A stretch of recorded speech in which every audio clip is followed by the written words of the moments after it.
Florida family calls authorities when they discover a peculiar animal at their front door.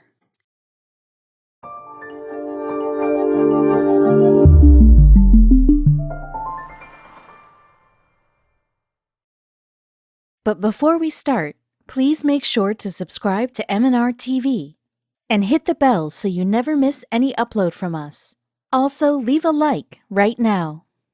Thanks to Florida's tropical wildlife, which includes armadillos, pelicans, alligators, sea turtles, and wolf spiders, residents get used to living with the unexpected. But when a Tampa family opened their front door early one morning, they weren't ready for their unannounced visitor. More than a little frightened, they called in the authorities, who issued a warning everyone needed to hear. When everything was over, the Tampa family wanted to put some distance between themselves and the bizarre events that made up June 30th, 2020. When newspapers reached out for their story, they asked to remain anonymous. It was early on Tuesday, and the family was preparing to head outside, but they couldn't. There was an enormous, two-limbed creature sitting on their front stoop, and he lacked a motivation to move. It was an alligator, which you may have guessed because Florida. But after recovering from the initial shock, the family only had questions. Why was the alligator just sprawled out in front of a suburban home in Tampa? And why did it have only two limbs? First things first, the bewildered Floridians tried to get this beast to leave their property. Given the size of those jaws, they were understandably feeling a little frantic. So the family made a quick decision. Though the family members did everything in their power to move the gator, he refused to budge. They had no choice but to stay inside and call an animal control service, but first they needed to warn their community. The family didn't want their uninvited guests to put anyone's safety, specifically delivery drivers' safety, at risk, so they posted a sign on their garage door saying, "Delivery stop, leave packages here, alligator at front door." Seriously. The family then called Croc Encounters in Hillsborough County's Croc Encounters, an educational facility dedicated to rescuing unwanted reptiles. As stated on its Facebook page, they needed professionals to take care of this scaly situation. The rescue team was ready. We had an emergency alligator call this morning for this 8-foot, 9-inch alligator. Croc Encounters, a group run by nuisance alligator trappers Karina Surapanner and John Panner, wrote on Facebook. Old 2-foot would be a little different though. The residents said they found the alligator early this morning, and despite their efforts to get him to move, he refused to leave. He was not too happy to be evicted from his comfortable shady spot, as he smashed everything in sight upon exiting. Croc Encounters continued. And this moody gator, even with two limbs missing, made sure to let everyone know how feisty he was, using his front left leg and back right leg to waddle around and aggressively knock over welcome signs and outdoor decorations. As you could imagine, this seemingly lost gator was causing a commotion among curious neighbors, who made sure to keep their distance. This guy was drawing a crowd all morning, as everyone was stopping by to see him. Croc Encounters wrote, "We were happy to get him removed before someone got hurt," Croc Encounters' Facebook post continued.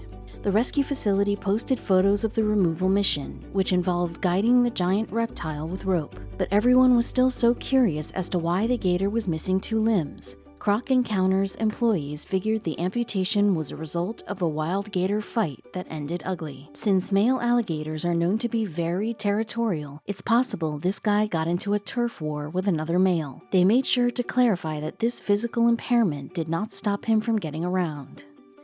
Though it seemed odd that the gator got around to a residential area in the first place, the University of Florida IFAS Extension relayed that population growth and the tourism industry, Disney World is the culprit, have led to more human alligator run-ins in Florida.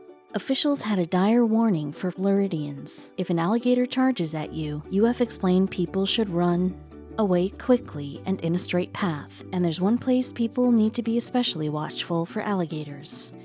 Water safety is important when you live in a state that's famous for its alligator infestation. Specifically, always keep your eyes peeled near fresh or brackish water, said UF officials, and a certain kind of garbage might attract them as well.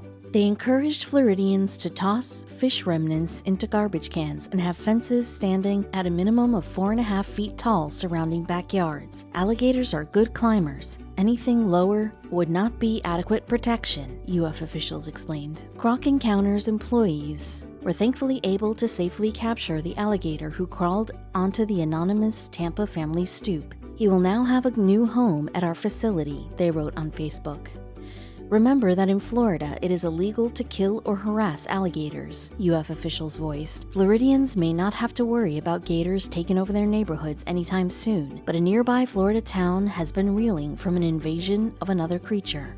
Coconut Grove is a picturesque neighborhood nestled between mangrove forests and a waterfront state park. The residents welcome the opportunity to live in harmony with nature. That is, until a swarm of creatures took over. See, the indigenous Florida foliage is also a favorite of some other inhabitants that have lived in Coconut Grove since it was established back in the 1920s. Peacocks, the famous and very proud birds that call the grove home, are thriving. Peacocks have become like a mascot to the neighborhood because of how many are found in the residential area. Its beauty and elegance are so fitting with our lush canopy, City Commissioner Ken Russell explained. For years, humans and peacocks lived in peace. Natives to Coconut Grove extol the beauty of the peacock, elevating the bird to an almost revered status. Karen Hollyhand is one of those individuals, having lived in the grove for 15 years. One of the magical components in Coconut Grove is to encounter peacocks crossing the narrow streets and crisscross the jungle-like scene of this neighborhood, she said. It's waking up in a paradise that's not easy to find in a world of concrete and street lamps. Not everyone feels so positively.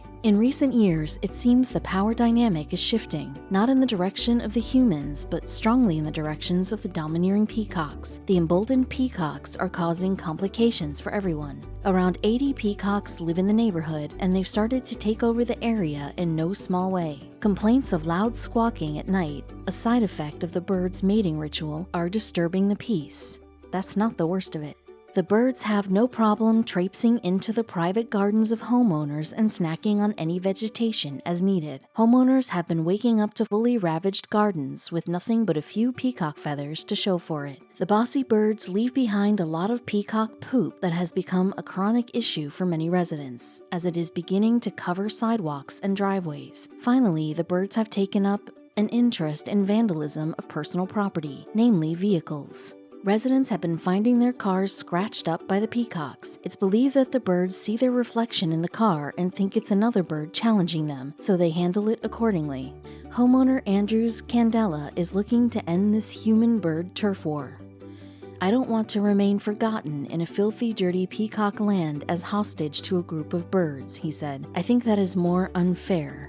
Candela and other residents have filed petitions with the city to have the birds relocated. Commissioner Ken Russell took notice. It won't surprise you that this anti-peacock movement created an intense divide among Coconut Grovers. Many are on board with the idea to relocate the birds, while others are staunchly against the project, like Karen Hollyham from earlier.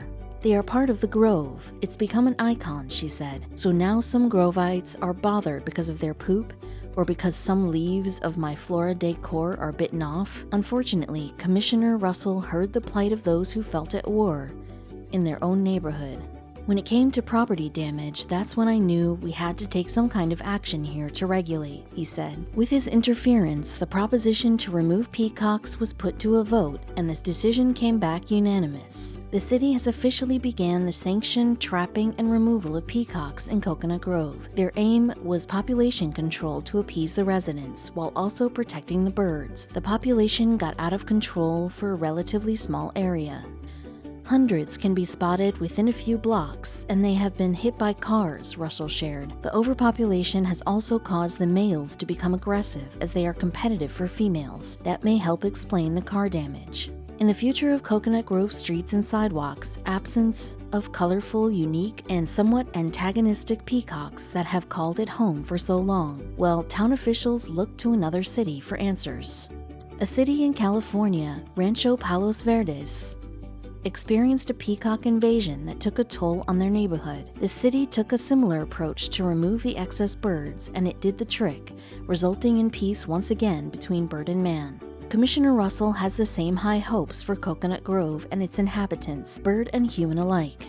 They remain proud of their unique animal population, as they should, and look forward to peacocks and people coexisting, hopefully without too many hiccups.